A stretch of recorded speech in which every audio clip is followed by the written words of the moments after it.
surgery to remove an alien implant caught on tape.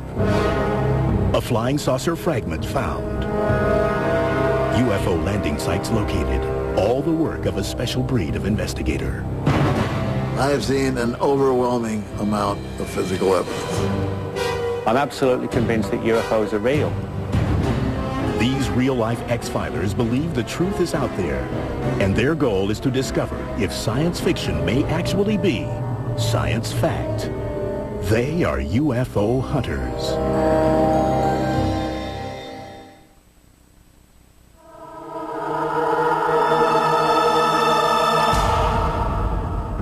The job of a UFO hunter is the quest for ultimate truth.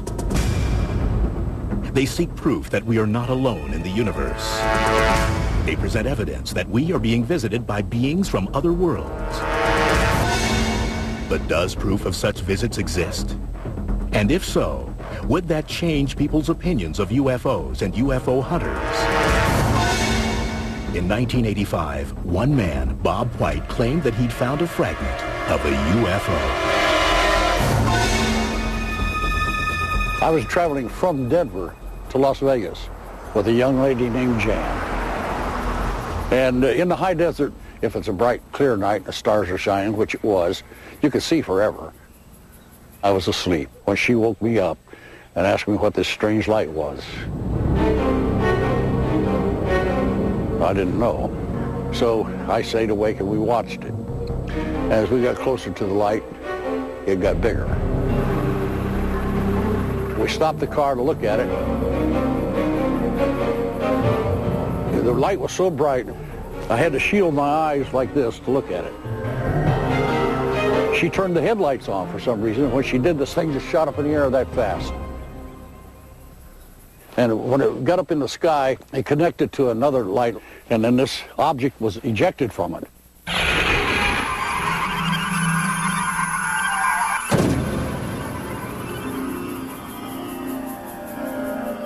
When I first saw it, it was glowing red, and it just looked like a glob of something.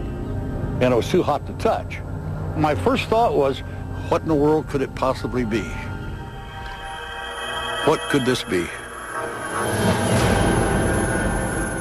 Once the object cooled, White placed it in the trunk. What you are seeing is the actual object White recovered. This is what it looked like after it cooled down. The only difference is the end piece on here was rounded, and that was cut off for an analysis by Los Alamos. The jagged fragment, measuring 9 inches in length and weighing over 1.5 pounds, was subjected to isotopic ratio and other elemental composition tests at the U.S. government's Los Alamos National Laboratory. After several weeks of testing, White finally talked to a technician. He was very excited about it. He said, "This is definitely extraterrestrial. It's something I've been looking for all my life." And I said, "That's wonderful." So I told newspaper columnist Mike O'Brien that. He called and talked to the same scientist. And the same scientist told him that he didn't say that. And he said, "My bosses have instructed me not to talk to anyone about this." And that was the end of the conversation. Los Alamos would not return phone calls or respond to inquiries for this program regarding the unusual sample. White sent the object to 8 different labs, including MIT, New Mexico Tech, and Scripps Laboratories. While they all concluded that the complex structure was mostly aluminum, White feels that its origin may have been revealed in the results of one of the tests. One that I consider to be the most important was done by a scientist that was on a team of scientists that found a meteorite in Antarctica, and they found a meteorite in India. And they measured the isotopes in strontium and determined that they were from Mars. Well, the same people that did the analysis on those things did the analysis on the object that I have. And the measurement falls right in between the two from Mars. Another anomalous fragment, nearly identical to White's, was found some 40 years earlier. The story was confirmed by declassified U.S. government documents. They have an object almost identical to this one that was recovered by the CIC the Counterintelligence Corps in the 1940s in Denmark. And their words, not mine, their words, is it's a piece of a flying saucer. In 2004, White passed 3 separate polygraph tests administered by both law enforcement officers and a certified polygraph examiner to further authenticate his claim. But still, he found no help getting his story out. The journey drained his savings and his spirit. I didn't ask for this to happen to me. I didn't need this. Didn't want it. Didn't want people to call me a UFO nut. And I didn't even believe in anything like this. But once you see it, once it happens to you, you have to be a believer. Bob White's quest for the truth defines the modern-day UFO hunter. But what exactly does that mean?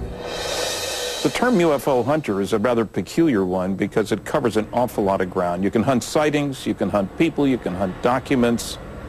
For me, it's a combination of those plus hunting an audience to talk to. In the past, I've tried to focus on the government cover-up. And we'll talk about the FBI, the CIA, the Air Force, the NSA. I'm convinced that this whole question of alien visitations is the biggest story of the millennium. And Stanton Friedman would know. A nuclear physicist from the University of Chicago, he has spent more than 40 years in the UFO field. Friedman is considered one of the most knowledgeable UFO hunters. A relentless pursuit of the truth and a passion for answers is the link between the UFO hunters of today and those of yesterday. Are UFOs real? Was a question frequently asked by the man regarded as the original UFO hunter, Dr. J. Allen Hynek. J. Allen Hynek is indeed the godfather of UFO research. This man had more experience, more knowledge, and more contacts in the field of UFO research than anyone. And I suspect more than anyone ever will have. J. Allen Hynek was an astronomer with Northwestern University. And early on, when Project Blue Book had been set up by the U.S. government, they had hired J. Allen Hynek as their scientific consultant. Project Blue Book was developed in 1947 by the U.S. Air Force to scientifically investigate the UFO riddle. Hynek was its chief civilian consultant, and he went in as a skeptic. To this time, there is no proof that I would consider valid scientific proof that we have been visited by spaceships. Hynek eventually realized that he was not given full access to the data. One example of this is the investigation of the 1968 UFO sighting over Minot Air Force Base in North Dakota. He was asked by the Air Force to go there and investigate the case, and when he arrived in North Dakota, he was prevented from talking with the witnesses. So it was the fact that some of the cases, the very good cases, were indeed going somewhere else. After 21 years of working with the government, Hynek's opinion on the reality of UFOs changed. With Project Blue Book ending, Hynek concluded that there was need for further study of the UFO phenomena.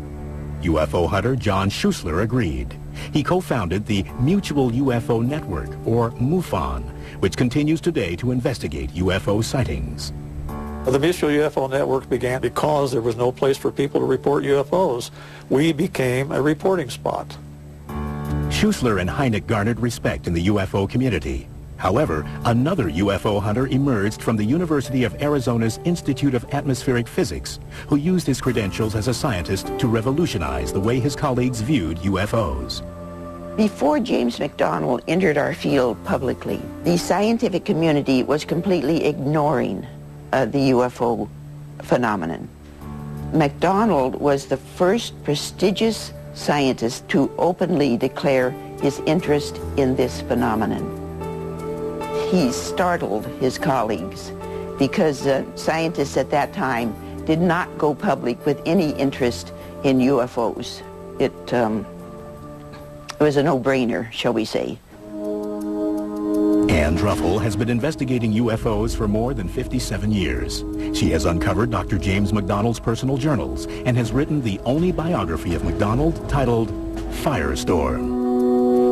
He gave hundreds of talks to scientific groups on UFOs, and he would express in his journal that he had concentrated on the fact that the UFO phenomenon was a serious scientific problem.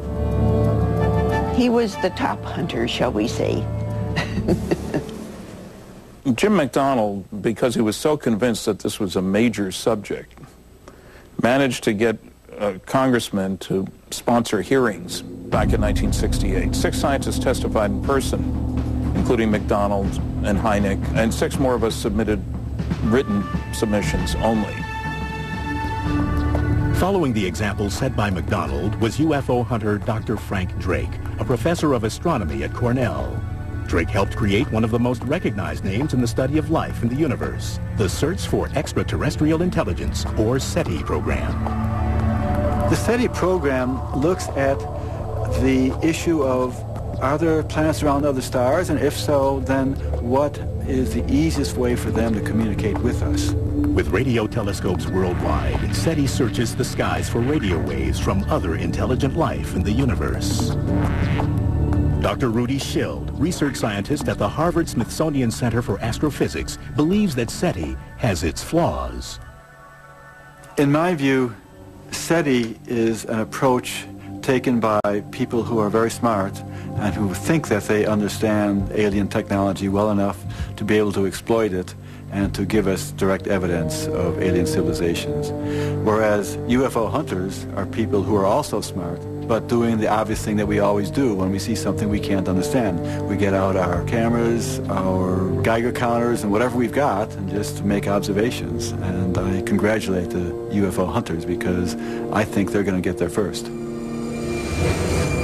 Have UFO hunters finally found a smoking gun? Proof of alien life here on Earth or even under the sea? And later, are humans being abducted and tracked by aliens? Exclusive footage of a surgery to remove alien implants may just change your mind about UFOs. These objects contain metals which are not from this Earth.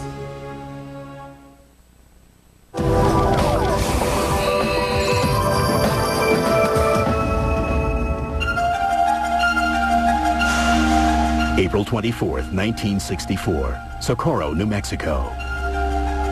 Police officer Lonnie Zamora witnesses an oval object on 4 legs with 2 humanoids less than 100 feet away in broad daylight. The object quickly ascends, leaving burnt bushes and 4 imprints on the ground. 2 days later, a nearly identical object is witnessed 150 miles away in La Madera, New Mexico. Both cases are investigated by the original UFO hunter, J. Allen Hynek, and his student, Ted Phillips. I did start out as a skeptic, and I was kind of a convert after Socorro, New Mexico. There were 4 imprints in the ground where the landing legs had gone in, and some small, what appeared to be footprints. And this is truly one of the good cases, the very good cases. We have looked at the work of Ted Phillips for years. We have respected what he's done. He's a person that, before it was popular, went out and started collecting evidence of landings of UFOs, what he called landing trace effects. This is physical evidence that something's going on.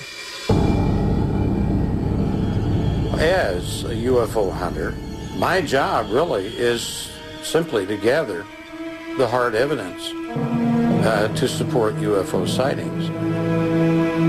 Over the past 36 years, I've been involved with or personally investigated somewhere around 600 cases.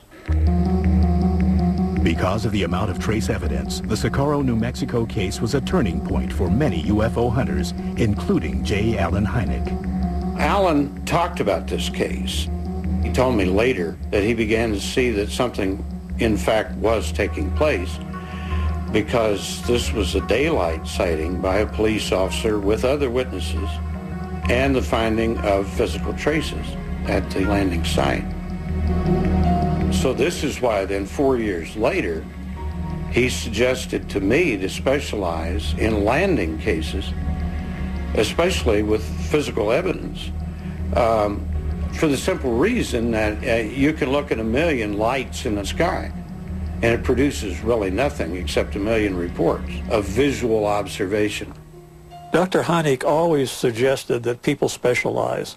Ted listened, and he did specialize, and that's why he became so well known for trace effect investigations. To this day, the Socorro landing is still listed in government files as unexplained. Phillips' archives are filled with cases that he calls significant.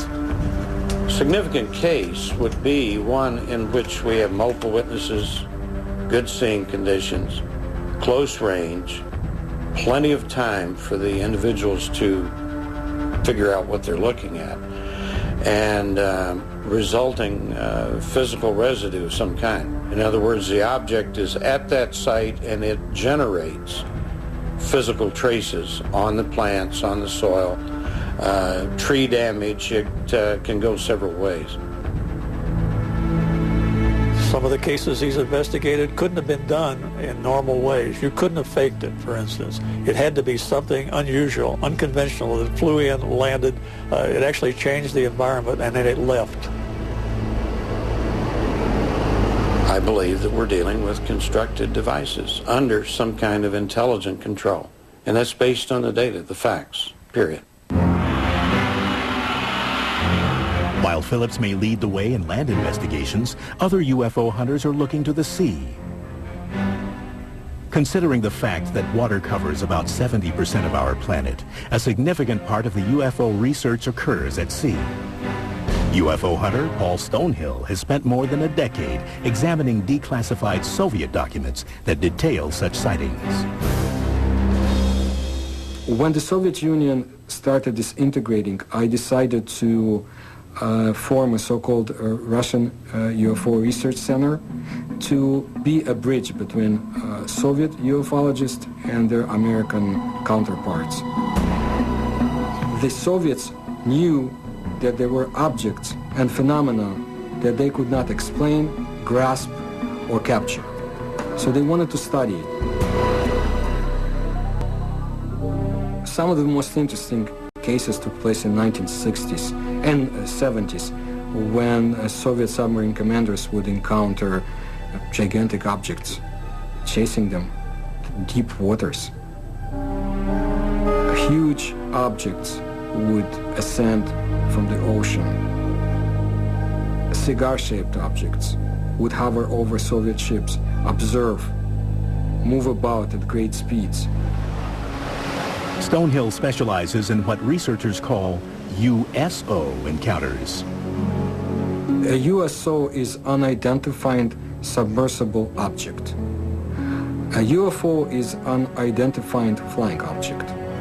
The Soviet military intelligence, and especially naval intelligence, had been very much interested in the USOs simply because they wanted to assess the threat presented.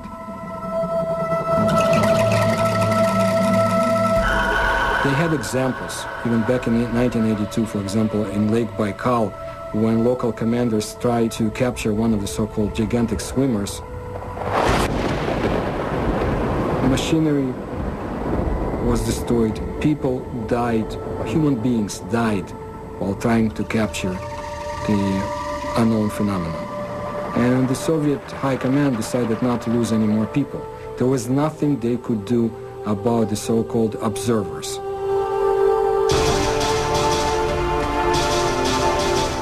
It's not easy to study the UFO and USO phenomena as it pertains to the Soviet Union and Russia. Secrecy has always been in fashion, whether in Russia or the Soviet Union.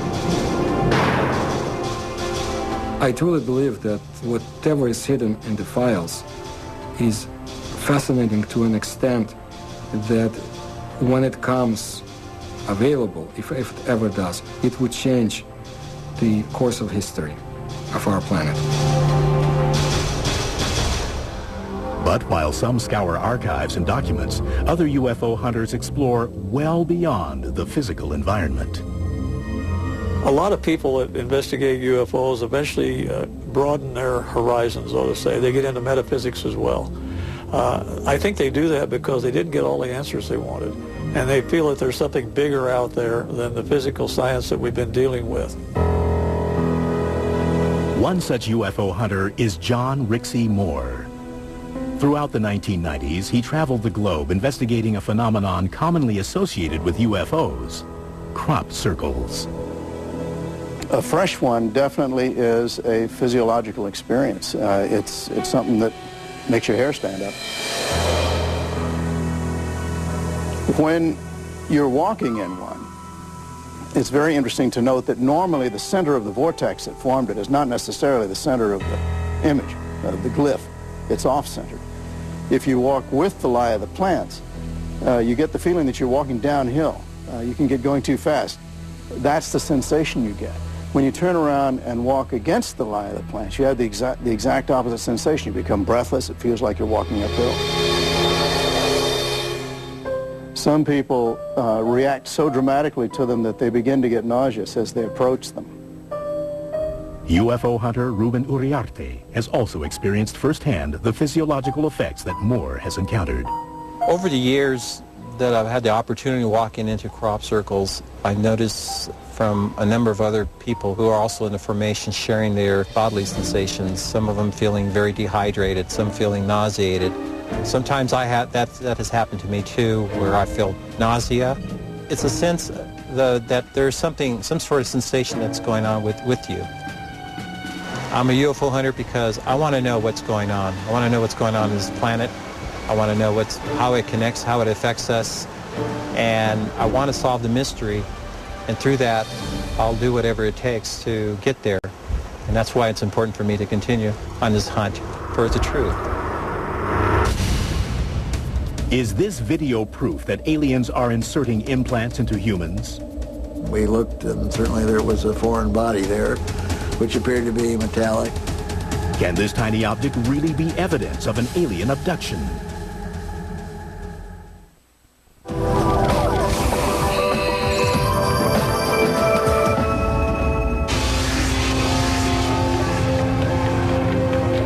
Nightmares.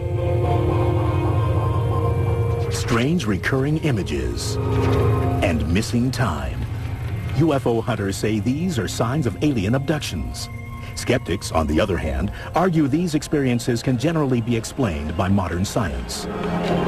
Still, much of what UFO hunters know about alleged alien abductions is based on eyewitness accounts. In some cases, however, there is evidence, but the abductee has no recollection of how it got there. At that point, UFO hunters, like certified hypnotherapist Barbara Lamb, stop looking outside the body and turn their search inward. Lamb uses hypnotic regression as a technique to help subjects recall and understand their experiences. Well, hypnotic regression is really a very simple thing to achieve. It's leading somebody into a nice state of deep relaxation. And in that state of deep relaxation, with the attention focused entirely on the inside, the person is asked to go back to the source of whatever the subject is that they're interested in. The use of regressive hypnosis in the induction part of this mystery is a very necessary thing to do. It's a useful tool. If it's done correctly, it's very valuable. You have to know more about the human psyche to do that. Barbara Lamb is one of those people. I have regressed 480 different individuals. A person typically will come to me for hypnotic regression because they have a strong clue, or maybe several clues, that something very unusual has happened to them. Under regression, these abductees frequently describe terrifying interactions with aliens. There's a tremendous variety of experiences that people have with extraterrestrial beings. Those beings tend to do medical experiments on people, taking tissue samples, fluid samples, maybe taking hair samples, and in many cases they actually insert implants into the person who's having this experience. Could physical evidence of implants exist inside the human body? UFO hunter Dr. Roger Lear takes the leap from the psychological world and studies the physical objects being extracted from the body. I am a UFO hunter, and my job is to pursue research in this very tiny slice of a very strange phenomena. I've been a practicing podiatric surgeon for 41 years. I have performed research in a number of medical fields, and now I've applied my skills in science to the alien abduction physical evidence phenomena. And one of the prime examples of this is the Tim Cullen story. May 30th, 1978. Tim Cullen and his wife Janet were driving north near Highway 59 in Colorado when they encountered what they believed was a UFO. Although they only recall staying at the scene for a few minutes, the Cullens arrived home an hour later than expected. 20 years later, a routine X-ray revealed an unexplained piece of metal in Tim's arm. Cullen traced it back to that spring night in 1978. First contact was just telling me who he was and that he thought he might be associated with the abduction phenomena and that he had a metallic object in his arm. So we had him send the X-rays, and we looked, and certainly there was a foreign body there, which appeared to be metallic. What you are seeing is the actual surgery, which took place on February 5th, 2000. Did you get a hold of it? Dr. Lear supervised the procedure to remove the foreign object from Tim Cullen's arm. Although there was no original entry scar, a 6mm metallic object was found under the skin. Once the object was removed, we find two very surprising things. One is that there's absolutely no inflammatory response by the body to the object, which is quote-unquote impossible. And number two, we find that there's a large number of nerve cells there that really don't belong in that particular area, and these nerve cells are called proprioceptors. Proprioceptors are an active, living cluster of nerve endings. They are normally located in the hands and feet and respond to touch, temperature, and pressure. According to Dr. Lear, there is no medical explanation for them to be connected to a foreign piece of metal in the human body. When we look at what happens in the body after the object goes in, the body does not like foreign things inside, so it reacts to it.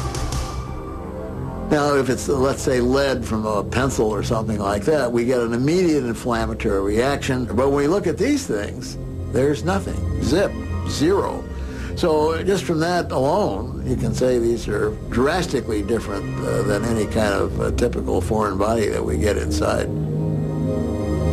I believe that these nerve cells are sort of the plug where this thing is plugged in at, and it's using neural energy from the body to operate.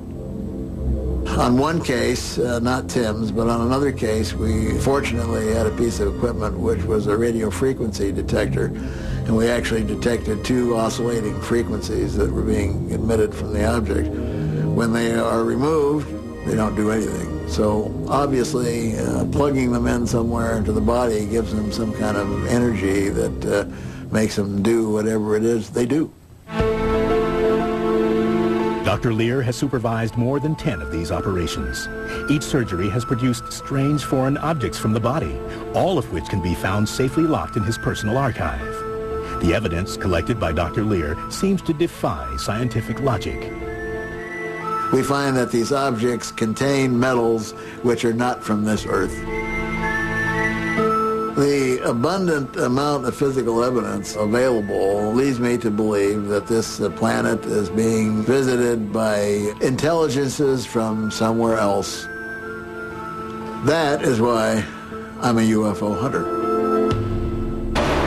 Coming up, UFO hunters put their evidence to the test, and the results may surprise you. My job is to separate the outright hoaxes from the cases which can't be explained. And is there a worldwide cover-up to hide the truth about UFOs? One government official finally tells his story from the inside. Pay attention, listen up, this is going on.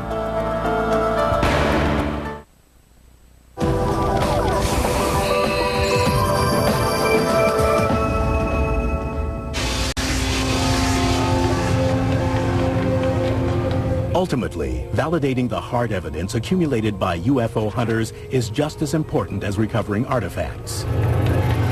Whether the substantiation comes from science, metaphysics, documentation, or imagery, UFO hunters will not risk their credibility by presenting false data. Since many UFO sightings are allegedly caught on film and video, attempts to verify or validate the images comes down to researchers like naval optical physicist Dr. Bruce Maccabee. I'm a UFO hunter, and my job is to separate the wheat from the chaff. For example, in the photographic cases, to be able to separate the cases which are mistakes or outright hoaxes from the cases which can't be explained. Dr. Maccabee has authored 36 technical articles and more than 100 UFO research papers over the last 2.5 decades. I've known Bruce for over 30 years. I find that he is persistent, he is consistent, he is scientific, and he doesn't let opinions come in so much as science. In my opinion, Dr. Bruce Maccabee is indeed a true UFO hunter. Dr. Maccabee uses computer analysis systems to actually feed in and analyze each frame of a video, for instance, or to feed in a photograph. As a result, he has done investigations that stand the test of time. I have done not only photographic research, but also historical research into the subject of UFOs. Dr. Maccabee is convinced that photos alone can't tell the entire story. He believes that the U.S. government is withholding vital information. I was one of the first people to try beating down the doors of the government by getting information out about the FBI. J. Edgar Hoover himself says it is not now, nor was it ever was, the role of the FBI to be involved in UFO investigations. Dr. Bruce Maccabee filed a Freedom of Information Act request. This is back in the 70s. Got 1,600 pages of material. When I got it and read through the documents, I could see that there was information in the FBI file that was nowhere else, including comments by Air Force people that were stored in the FBI file that you can't find in the Air Force file. UFO hunter Nick Redfern sifts through thousands of government documents from around the world to seek hidden information about these UFO claims. My background is largely looking at things from an official level, trying to determine what has been learned about the subject, what has been uncovered by, for example, the British military, the British Royal Air Force, the Ministry of Defence, and over here, the Central Intelligence Agency, FBI, National Security Agency. What drives me to investigate UFOs is basically, I think that at an official restricted level, there are people who know the truth about this particular subject. And I feel that if something so important and potentially mind-blowing and life-changing as visitors from another world actually coming here, I think that all of us have a right to know this. Based on my research, I'm convinced that UFOs are real, they're coming from somewhere else, and they're visiting us. And that's why I became a UFO researcher. But are there government officials who will admit to what they are hiding? When Nick Pope, an employee of the British Ministry of Defence, began exposing the ongoing UFO investigations within the British government, a crack in their wall of secrecy appeared.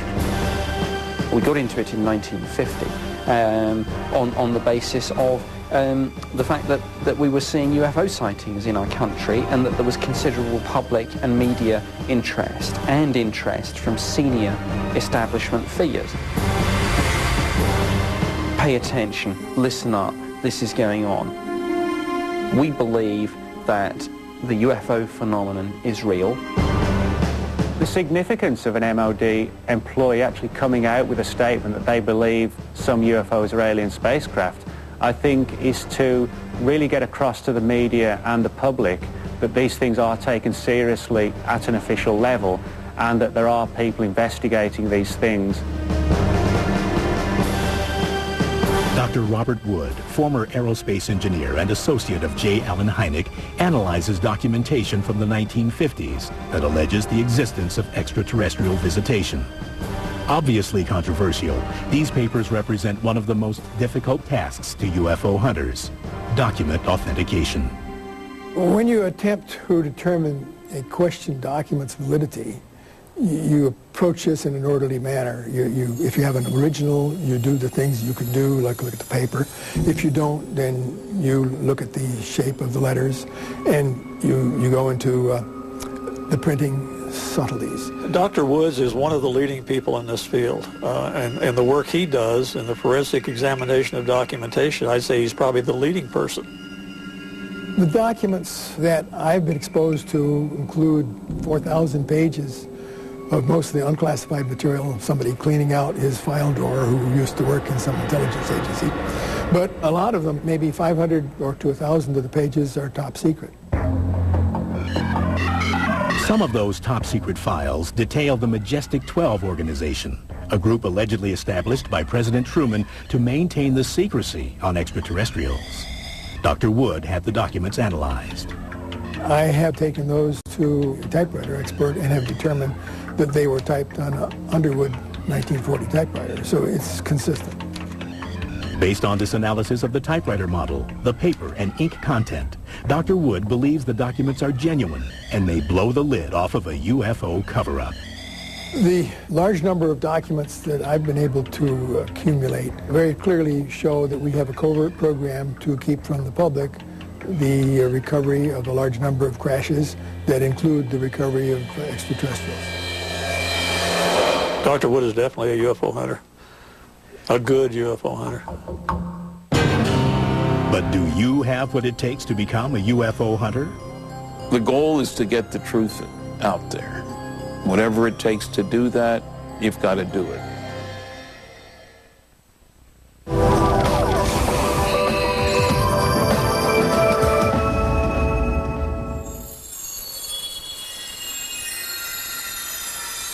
Though UFO hunters are gaining visibility around the globe, they have a perceived PR problem. They're simply not taken seriously. Establishing credible standards for UFO investigation has fallen upon MUFON, the Mutual UFO Network based in Denver, Colorado.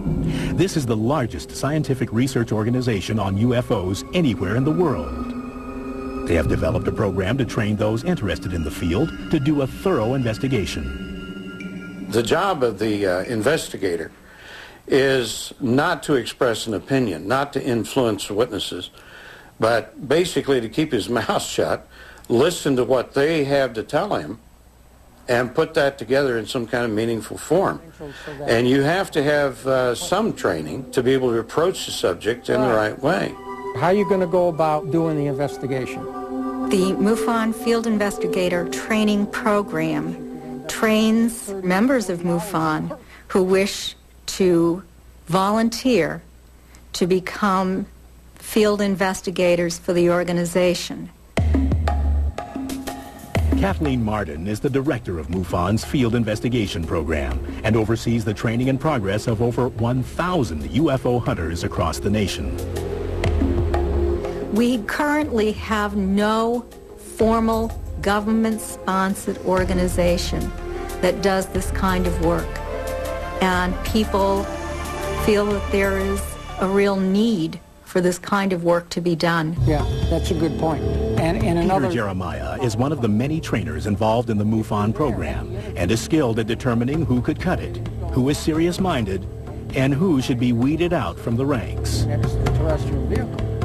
My goal for teaching others to become certified is to try to get a quality investigator out there doing the work. I don't want to see true believers out there that every little thing that happens is a definite UFO. I don't want to see that happen. Again, is it better to get If they follow the investigator's manual and do the research the way they should, the unknowns will show up and the other cases will fall by the wayside. Verbal, my goal is to keep good quality investigators out in the field. You need to use your Bible when you're doing your investigation because this is where all the information is. Their Bible is the MUFON Field Investigators Manual. MUFON field investigators treat their UFO cases in the tradition of original UFO hunters like Dr. J. Allen Hynek and Dr. James McDonald. The organization has created a package of forms to help facilitate the documentation process and also a field investigator's kit with specific tools for the right job. The equipment includes a tape recorder, compass, maps, and a camera. MUFON director John Schuessler has a vision for the continued advances of MUFON. When a new investigator enters the field, he wants to make sure the level of credibility is maintained. We require all field investigators to study that and to take an exam to show they have been through it and they understand the way of doing things. This doesn't mean we limit how much they do in the field. What it means is we give them some criteria so when we get done, everybody's talking the same language. And then have them put it in writing. After the training is over, the UFO hunters head out into the field.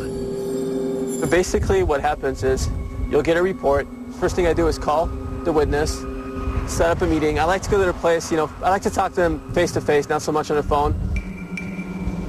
We'll go out to the field with them, just if they have any photographic evidence, like camcorders or still pictures or any of that, we take that under account. By the end, our main goal is to produce a summary, a report, which then goes to the National MUFON headquarters. Every year, MUFON investigates more than 1,000 cases, of which 20% fall into the category of unexplained.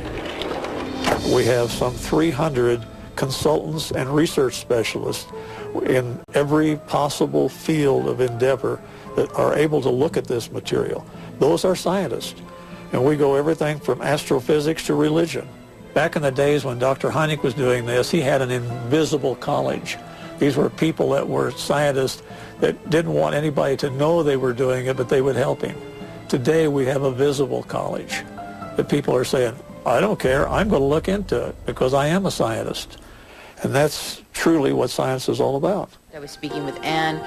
Information is discussed and debated at annual UFO conventions, like the National UFO Conference in Los Angeles, California. Cover up. I do believe UFO hunters come to conferences to learn more. 45.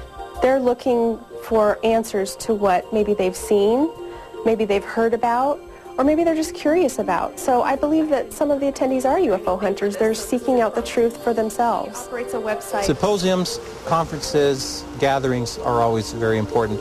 I like to add that it's more the networking that's very important. It's important to hear what's the latest from the different researchers that are out there.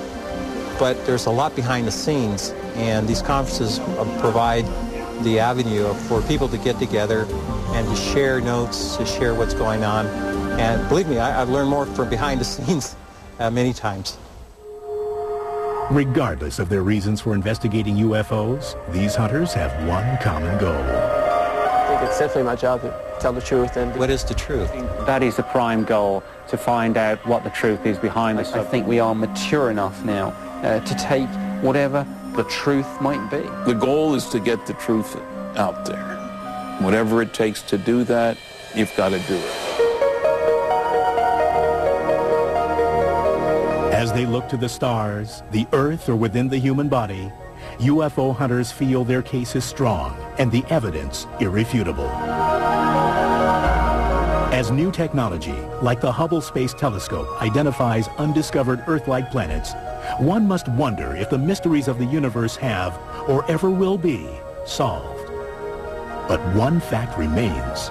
UFO hunters feel they are on to something big. These people, their testimony, could send a guy to the electric chair.